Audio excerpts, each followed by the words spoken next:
नमस्कार.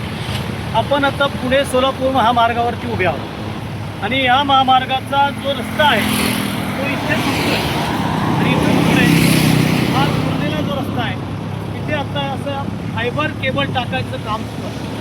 तुम्ही पहा, हा समोर असताना मशिनरीचा पार्ट, इथं खोदलेला खड्डा, मागे दाखवा इथं JCB चालू आहे. हा सर्व कामकाज नुसते इतक्या पुरतं मर्यादित राहिलेलं नाही. दौंड तालुक्यातील पूर्व पट्ट्यामध्ये बोरीभडक बोरियानी ते पाटण दरम्यान जवळपास 19 कंपन्या 70 किलोमीटरसाठी असं काम करतात. यामध्ये फायबर टाकण्याच्या एक कंपनीचं काम आहे, दुसरी कंपनी गॅसची पाईपलाईन टाकते. हा सगळं प्रकार यांच्याकडच्या परमिशन काय आहेत हे तुझ्या लोकांना माहिती नाही आहे.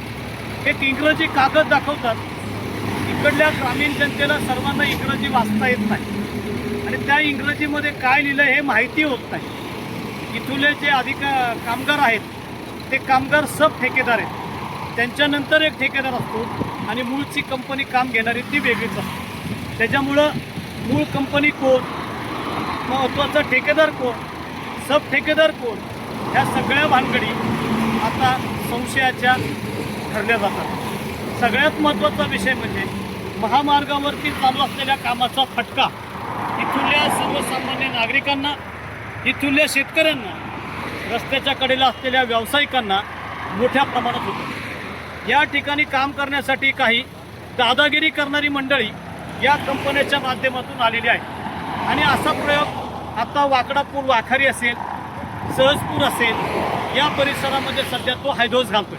काही राजकारण्यांचे बगलबच्चे ज्यांना राजकीय आशीर्वाद आहे ते या धंद्यामध्ये या कंपन्यांना, या सब ठेकेदारांना आपली राजकीय ताकद पाठीशी घालून 6-5 रुपये कमवण्यासाठी ताकद देण्याचा प्रयत्न करतात, असंही चित्र सध्या दिसत आहे. मित्रांनो, हे जे सर्व काम आहे हा नागरी सुविधाचा पुढच्या याचा भाग असेल, हा आपण मान्य करावा.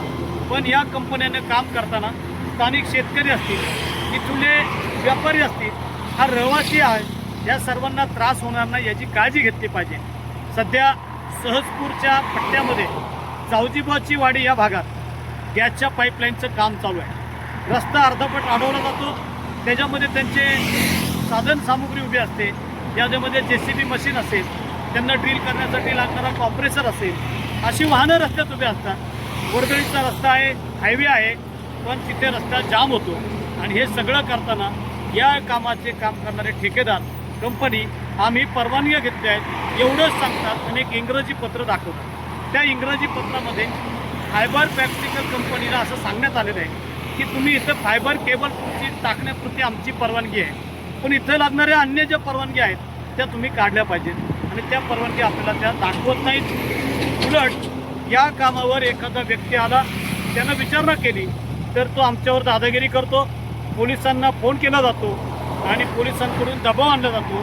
असं चित्र सध्या येतात.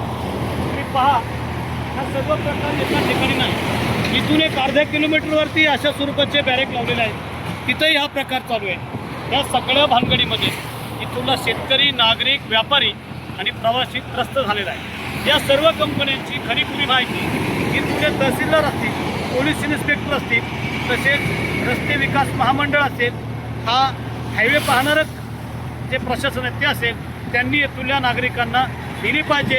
अन्यथा या नागरिकांना भयभीत करून अशा कंपन्या आपला उदरनिर्वाहाचं साधन, पैसा कमवण्यासाठी काम करते असं चित्र.